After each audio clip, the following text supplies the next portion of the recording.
I'm very glad to welcome all of you on our HR Generalist course.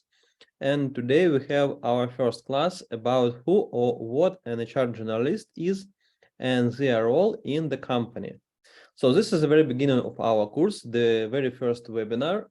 And today we will talk about what roles there are in HR, evolution of HR in a company, what an HR Generalist should and should not do, trends in HR work, talent management and the employee life cycle, HR Generalist soft skills, and how to become HR leader, not HR service.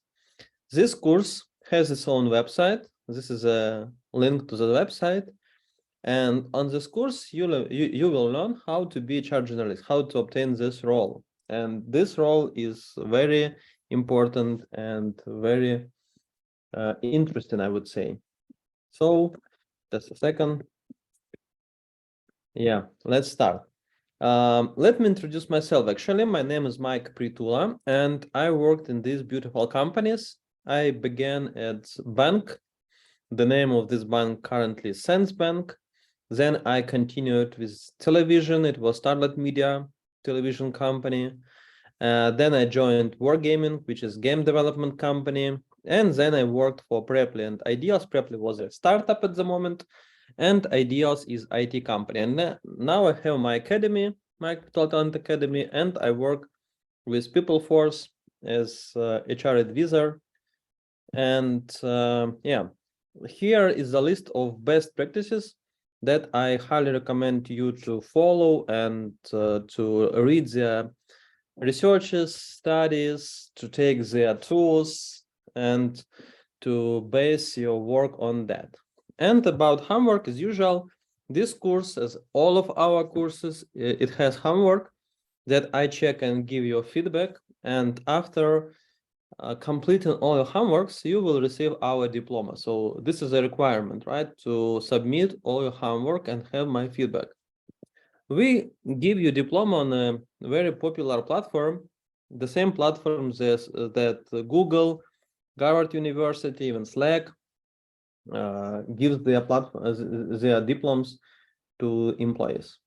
So what are the roles in HR? I have this HR map, which I prepared for you to show the different roles in HR, different streams, and HR Generalist is on the red stream, right? So HR Generalist is one step before head of HR and HR director. And it's not just one function like recruitment or total rewards or L&D. It's the universal job, I would say. And we will see actually what it includes.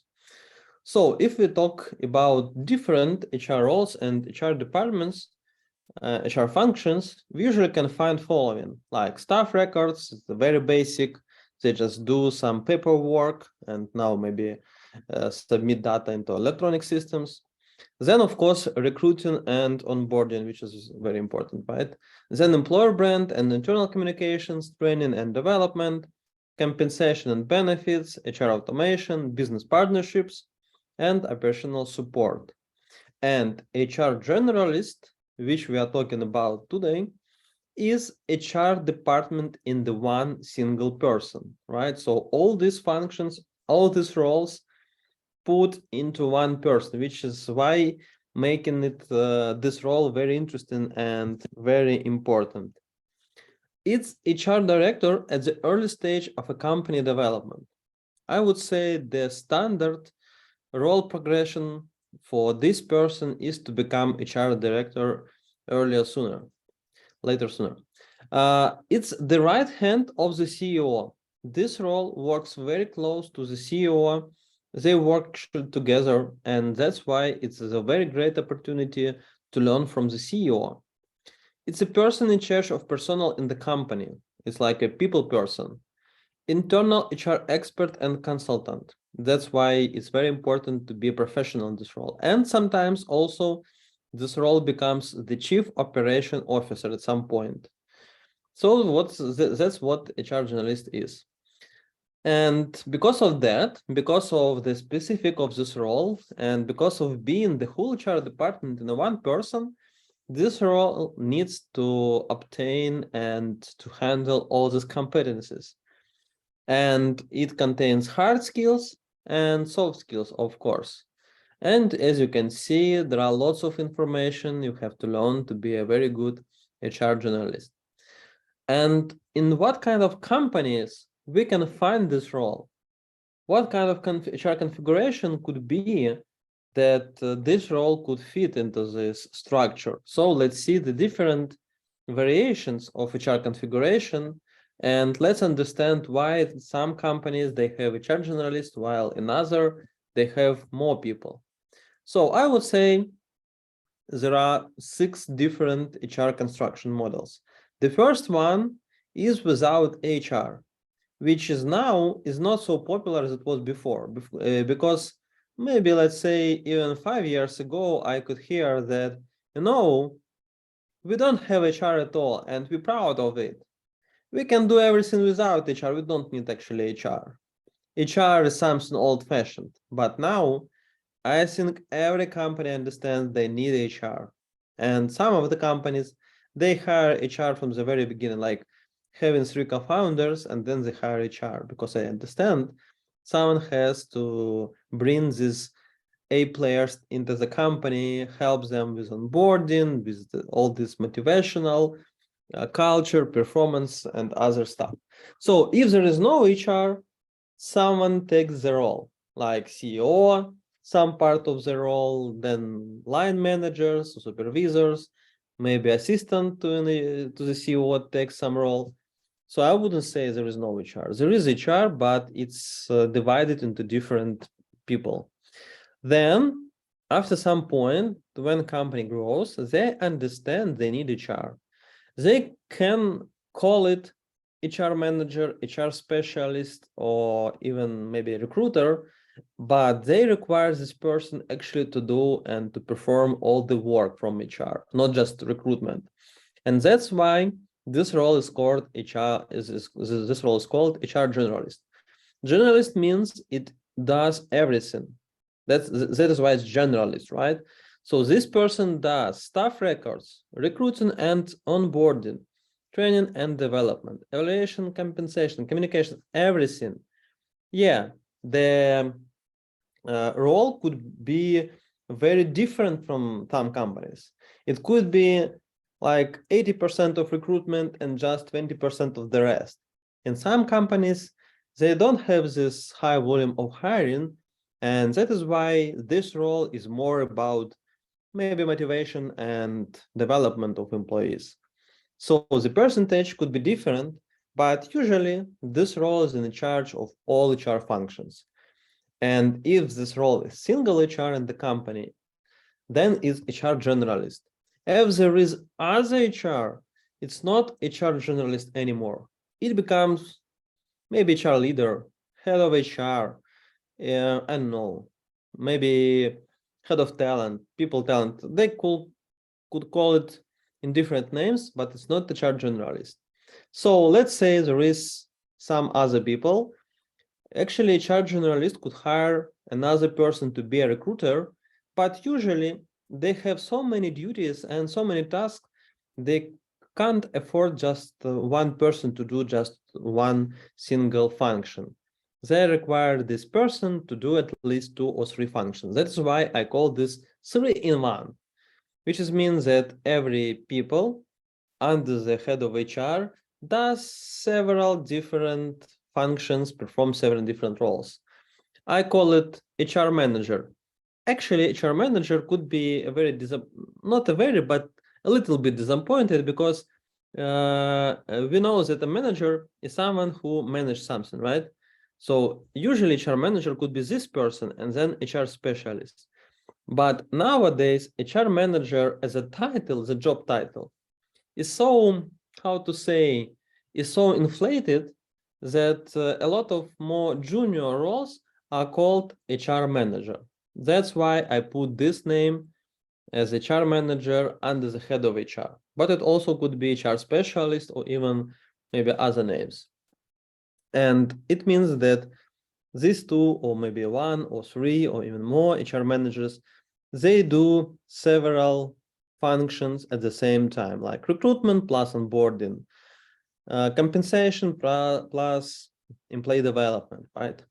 And then when the company grows and HR department grows, there is HR director and some functions, and every function has its own lead or head. And if there are some heads under the HR role, let's say, in that case, we can call this role director, HR director. So usually, director means you manage other managers.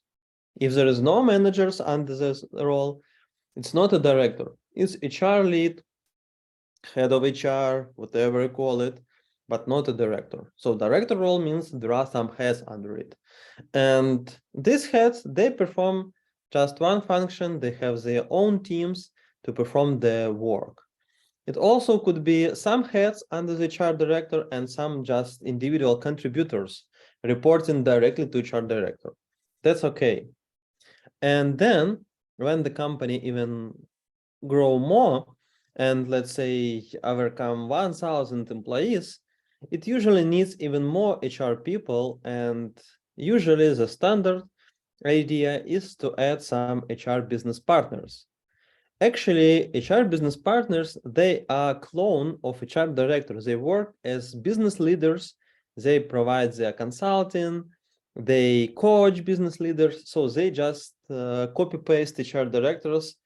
In the case company has a lot of leaders, like let's say if there is 50 different leaders, HR director doesn't have so many time to spend with all of them. And that's why they need HR business partners as like an accountant of HR between HR department and business lines. And of course, there are these functions.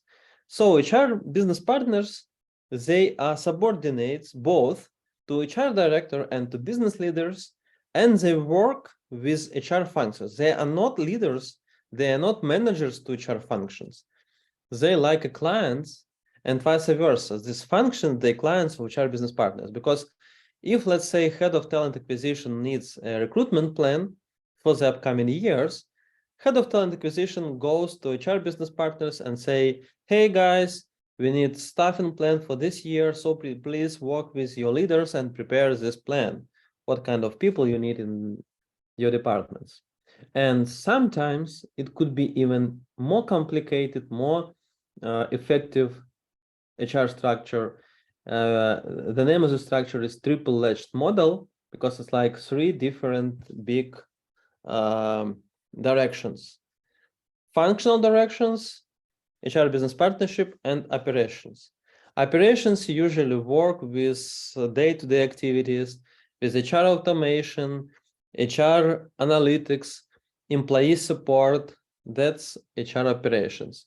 And then in this case, all functional leaders, they are becoming subject matter experts, and they actually work rather as project managers, or if you want, product managers in HR department, than operational managers, because all operations go to operations department, HR operations department, or people operations department. That's the idea. Okay, it was about different structures of HR department. But now let's talk about the evolution of the HR in the company. What is interesting that in every single company, HR department grows the same way it grew in the world when this profession is appeared, right? So let's think about that. In what year, by your opinion, was the HR function born? Because there are some different years they could be considered as HR profession or HR function birth date. So the real story is following. The role itself appeared early in 18th century as a social security officer, which was outside the company, but the role was to take care of people, right? Women, specifically children, especially for sick situation, injured employees, and the role was created outside the company, inside the state, in response to tougher working conditions, right?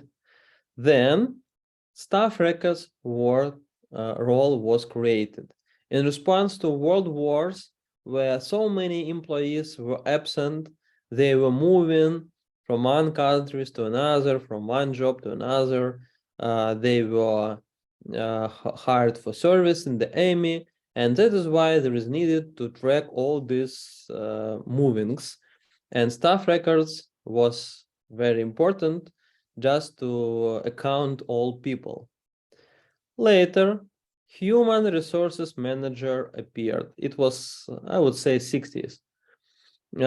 This role developed different policies, take care about employees, wage structuring, collective bargaining agreement. Later, in the time of HR consulting companies grow, there were advanced human resources manager. The focus was on efficiency and financial compensation schemes. And later, in 2000, HR became a HR business partner who works more as the same way as other leaders does. So it's strategic business partner, change agent, employee representative, center of expertise, service, and the role is still evolving and having another step of evolution. So we will see how it can grow, how it can change. But at the moment, it's like this, like HR business partnership. And business impact of this role was growing the same way as the role itself. It was becoming more and more impactful on the business, on business results, and becoming more strategic partner than just service, right? And the role and activities within HR is also changing over the time. And the same it changed when the HR role established, the same it's changing in the single company when in the single company HR department is established as well. So it starts from taking care of employees and other operations work, and at some point it moves more transformational work because company requires something different at some point from HR rather than just hiring people, onboarding them, and etc. So the new role of HR, as you see, is becoming more strategic and less operations. But why it less operations? How we can change that? What about company needs? Because of HR automation, because of developing people managers as people leaders, HR could take some of their responsibility out of them and give to people managers or automate something and focus more on HR strategy, on company strategy, where the attention is more important and is more rewarded. And this role by Dave Ulrich. Actually, I very like this model, which was introduced by Dave Ulrich, the very famous author, which I recommend all of you. I will provide you a book, a name of the book at the end of this webinar. So, due to Dave Ulrich, there are 4 different roles in HR. Some of roles are connected to the future, while some of them are connected to the present, and the same for process and people. So in every company, we need 4 kinds of roles from HR. To be strategic partner, to help company to achieve a strategy. To be a change agent, to help company to change over the time. To be administrative expert, just to build and support HR processes. And to be an employee advocate, to help people to contribute at the best way they could perform, right? So these 4 different roles. And of course, talking about HR generalists, for HR generalists, they all perform all these 4 roles, which is very interesting. So how to become an HR leader, not an HR service, right? Because here, under this line, we usually perform as just service, but above the line, we perform as leaders. How we can become a leader? This is very important, right? Because I think no one of you want to be just a service. It's not so interesting. And to become a leader, you have to know more about business. that is why we are going to talk about some basic business tools, basic business understanding, business acumen on this course for you to help understand a little bit more business, not just HR side. But again, HR side is very important. So let's move on. What HR generalist should and should not do. Actually, talking about HR generalist, as we already know, it's the whole HR department and the one role. We could consider different competency models, right? And one of the very well-organized competency model is a CHRM competency model that describes the idea of HR professional, I would say ideally, right? It shows some soft skills, some hard skills, some pillars of working in HR.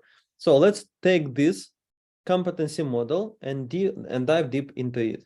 So first, people. As you can see, there are three big pillars: people, workplace, and organization. So let's start from them. People. What does it mean? It's about strategic planning, attracting and retaining employees, employee engagement, training and development, and compensation. And this is the structure of our course, right? Then organization. It's about structure of HR organization, organizational effectiveness and development, people management, employee relations, technology and information. And also we have this in our course. And then workplaces. HR in global context, diversity, risk management, corporate social responsibility, labor law. We are going to talk about this a little bit today, but later in the webinar. And what HR generalist must not engage in: office management. This is the role of office manager, right?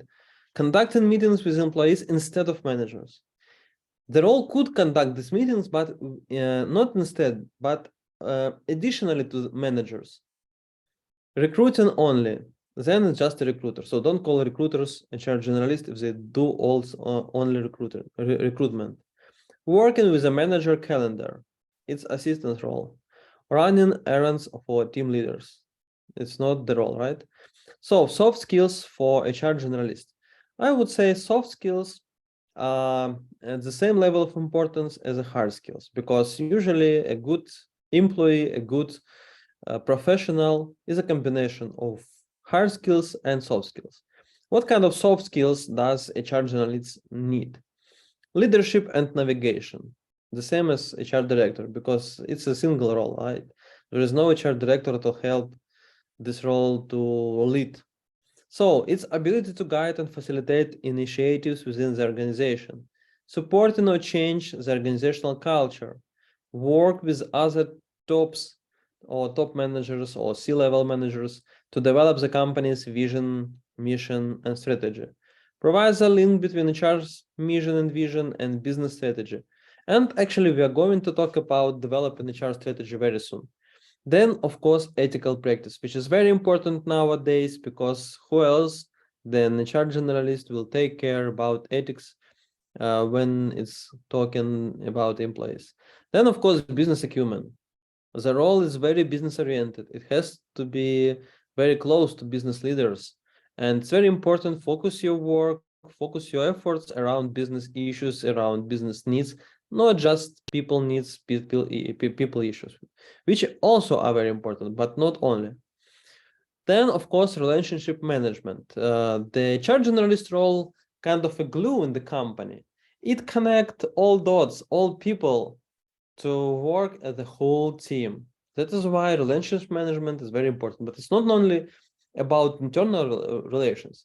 It's also about external relations with providers, service, and maybe outsourcers and other parties. Counseling. The role is supposed to counsel employees, leaders about any questions regarding people and HR. So the roles should be act as a coach for all these employees. Analytical aptitude.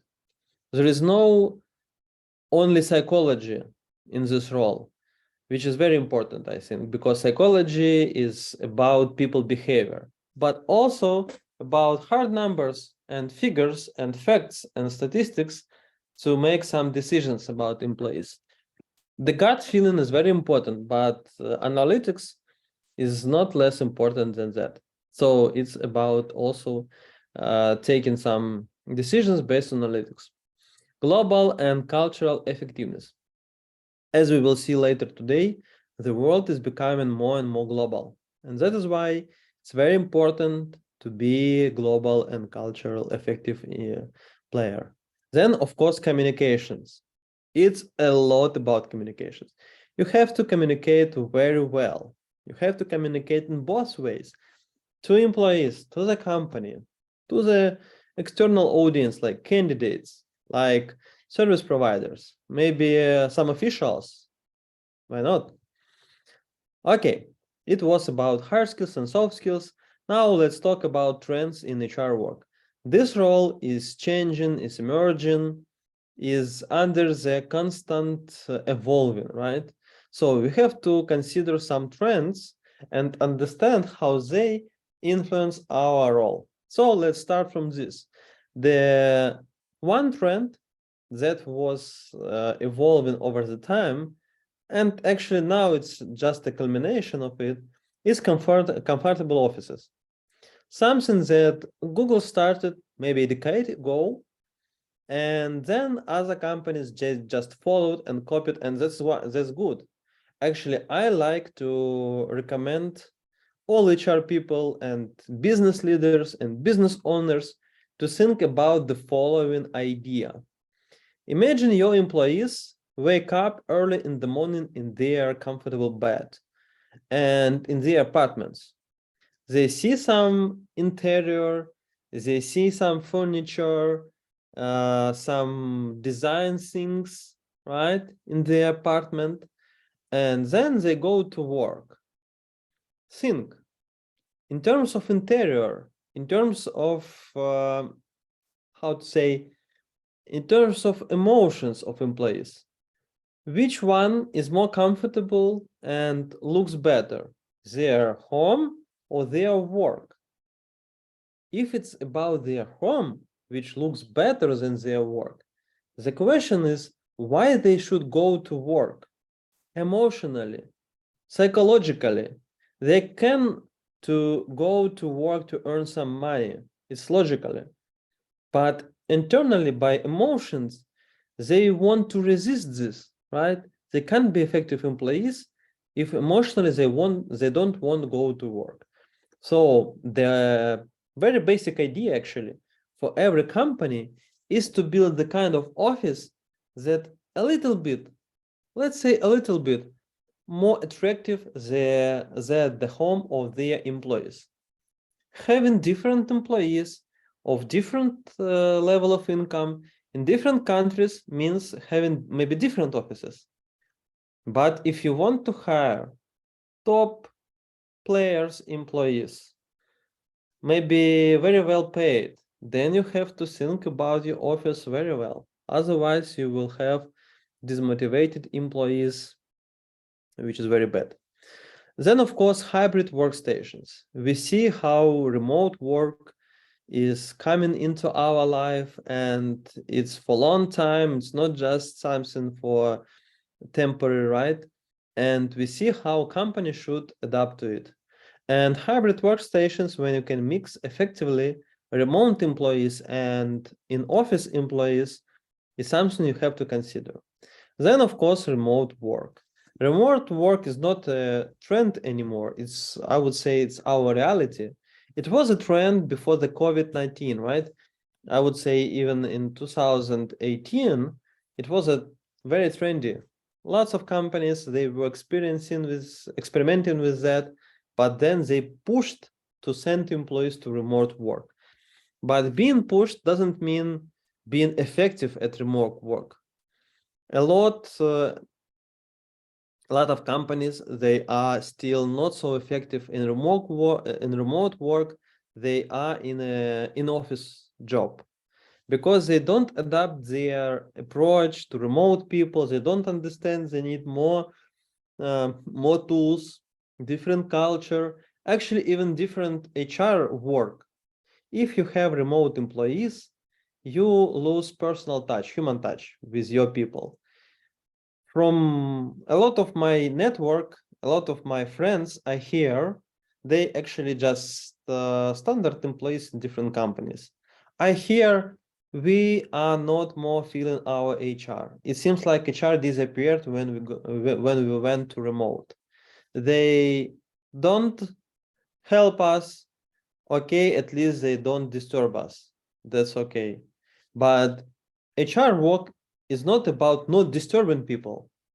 HR work is about helping people to be more effective, to develop, to be motivated. So when someone says about us that they don't disturb me and that's okay, it's awful, right? So we have to rebuild HR to better serve remote work and remote employees. Then, of course, meta universes. So many companies, they experimenting with metaverses like Microsoft, like Meta company. They even changed the name from Facebook, right? Apple doing something. We are expecting virtual reality glasses from them soon. And actually, what is interesting, while we are talking about this like something in the future, something maybe awkward and weird, not something usual standard, our kids are actually already there. They have this Roblox stuff, they have this Minecraft stuff. Actually, I read an article, I think yesterday, about a girl that her mother communicated her in the Roblox game to ask her to cook some food, take out of the freezer, put into microwave oven. So the mother couldn't communicate to the daughter in the real life for some reason. So the mother joined the Roblox, met this daughter in some location, and chatted inside the game. It was easier than to communicate in the real life. Just real life. Just imagine about that. So the kids are already there, and for a very long time, because Minecraft, I think it's been here for some years. I don't even know when it was invented. Actually, my kids, they are playing with these games with their friends, actually, also with their classmates. And of course, augmented reality. So you may know Workplace from Meta, and they are developing this kind of another workplace, but in Metaverse, which is very interesting. I think the one thing that, how to say, prevent us from using the Metaverse is just a very big glasses that are not comfortable for wearing. But as soon as it changes with these tiny glasses, or maybe even Neuralink from Elon Musk, the whole things, the whole game will change, and we will be there. So it's a good idea to start thinking about that. Also, it's not just about some virtual reality. You may use even simple 2D graphics to use this kind of metaverse. Like Gather, this is a game, actually it's a company game. You may build your virtual office like Piper Sauder did in this game, right? No needed some glasses or something very difficult. So some pros of using Metaverse. You can work anywhere, faster learning curve, better concern for employees' welfare, money saved on the office, and of course, better HR automation. How to prepare? Here I have some of ideas for you to test. And actually the main idea is you just need to test it with your teams. Maybe try another team building, run into one of these Roblox, Minecraft, So Gather, or similar. Okay, let's move to another trend.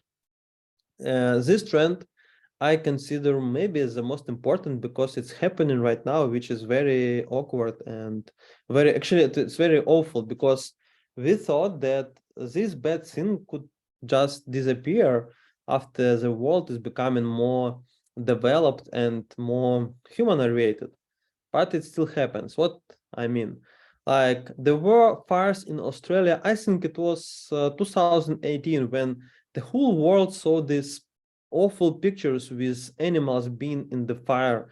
It was so, like, it was a big disaster, right? And a lot of people, they just donate to the Australia to protect these animals. Then, of course, COVID, which were quite hard, damaging. Then revolutions, military conflict, Russia invasion Ukraine, right, which is very bad. We see this destruction they made over the country, what they did to people's lives. It's actually awful. Monkeypox, famine in African countries, and we don't know what will happen next. And let me just show you some of these awful pictures. That's why I just want you to bring your attention to these problems and just to start thinking about employees being there, right? And how company could help, because it just at the moment, it's a companies that have to help their employees and their people. Not, you shouldn't expect from the government, because for the government they have so many problems. They have to take care about economy, about the whole nation, not just about single employees, right? So what to do? Recognize that it has become part of our HR life. Start using this pestle analysis to analyze your environment, predict developments, incorporate into your plans, and begin to focus company on sustainability goals. This is very important, So the pestle analysis that I'm mentioning here is just a standard tool when you prepare your HR strategy or business strategy. It's 6 different categories that you have to monitor and to consider what's happening there and how it influences your company and your HR work. So politics, economics, society, technologies, environment, and legislation. So just to pay attention to what's happening there. Like, let's take these technologies. You may know that ChatGPT is making a huge difference into the answering people's question and actually helping people. It's not just something that can replace Google. It's something that help people to do some creative work, to prepare text, to prepare maybe training agenda. And so there are so many different uses of ChatGPT. But ChatGPT, the final version appeared just recently, maybe several weeks ago, and it has a very huge impact at this time, and it's going to be even more better within just several weeks, I think. They're going to release another version. And this sustainable development goals, it's something that United Nations accepted, all countries from that, 17 goals that company now are incorporating in their strategy. So here I'm just showing you the example of one company taking some goals, not all of them, of course, it's very difficult. Usually the company takes maybe 2 or 3 goals, and they try to incorporate in their business and take responsibility of these goals as long as they can. Then, of course, shortage of experienced employees, how to close vacancies. It's very hard to hire well-trained and high-skilled employees. And the focus here is going to be on the ability to develop yourself. So the company is starting hiring people not with the right set of skills, but rather with the ability to educate and to learn. So consider what your company could do to address this issue. Maybe offer a sign-on bonus for all positions to attract the best. Maybe try to retain better employees through option pool and sabbatical programs. Focus on internal mobility and much more to do, right? Then, of course, employee retention and motivation. What's going on? Employee engagement is decreasing as soon as COVID appeared. So the idea was that number of engaged people was growing over the time for the last 10 years. And at the very beginning of COVID, it's starting decreasing, which is very bad, right? Because we would like to see people being engaged at work. What you could do? Apply a human-centered approach to personal management. Creative and effective employee onboarding process. Determine what motivates employee. Run pulse surveys to better understand your employee and build better communications. But most importantly is something that I call situational motivation. By situational motivation, I mean the ability of the company to understand what in this specific moment motivates people the best. Here's an example of EcoFlow. It's a big power bank that can provide the supply for your different gadgets and maybe even bigger equipment for some time. And it's something that company actually sent to their employees here in Ukraine during the blackouts for helping people not just to work better. When there is a blackout, you need somehow to recharge your laptop maybe, or to have a light in the room. But also, they are so powerful that you can connect television, freezer, maybe even teapot, right? So it was in time. Later, it could be something different. You know, when COVID started, lots of companies, they sent their employees healthy boxes with fresh foods, some sanitation, some, I don't know, something to show the care and to support employees. So it's very important to understand what currently motivates your employee the best and to take some actions, not to wait, not to do something very general. Then, of course, new wave of global migration. Migration is huge. You know, in 2020, it was 3.60% of the population migrating just in this year. So multiply this by 10 years, and you will understand that a third of the population is migrating within 10 years. And I don't want even calculate for 30 years, right? And actually migration is increasing very heavily, you know, and it's going to increase. And that is why world is becoming more and more global. This kind of situation, like Russia invasion Ukraine, made a lot of people to go to another countries. Like around, there are different forecasts, different statistics, from 6 up to 8 million people left Ukraine and joined different countries, and they actually worked there. Some of them returned, but it's what happened, right? And companies have to teach people how to actually be culturally diverse, how to work with these people. It's just one example, right? Because today it's Ukraine, tomorrow it could be any country. You don't know. And it's very important to make this cultural awareness and cultural diversion. So think about this, something actually that you can do to prepare your employees, right? And of course, payment revolution. You have to think how you compete not only with other companies within your country, but also you have to start thinking how your company could compete with other countries. Your country versus other countries, right?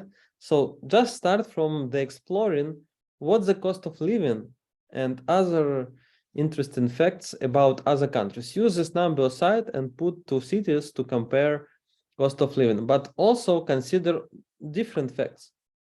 For example, now companies, they consider, should we open our next office on Cyprus, on Malta, in Europe, somewhere, maybe in America?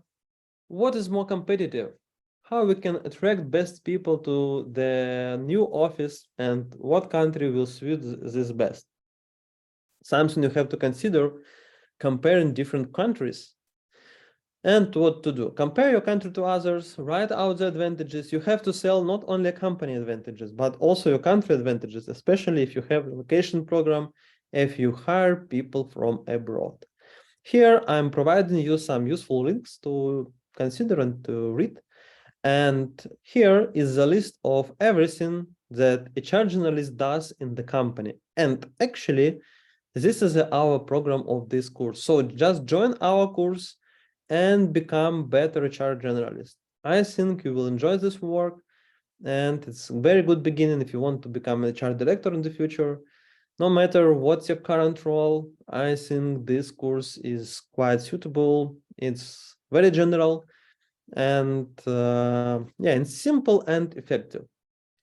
So HR Generalist does following: connects HR activities with the business needs, conducts HR audits, researches, and creates HR strategies, recruiting in the company and evaluation candidates, employee training and talent identification, motivating employee and total rewards, performance management and OKR, dealing with engagement and burnout, leadership development and HR partnership, corporate culture and communications management, change management and implementation of HR projects, builds people management in the company, automates HR, employee retention and turnover management, HR analytics, and employee experiments.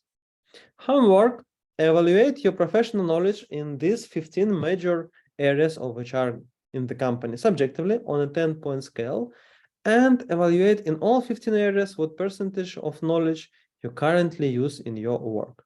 Here I'm recommending you 2 books to read, which one of by the Ulrich, and the second one Laszlo Bock.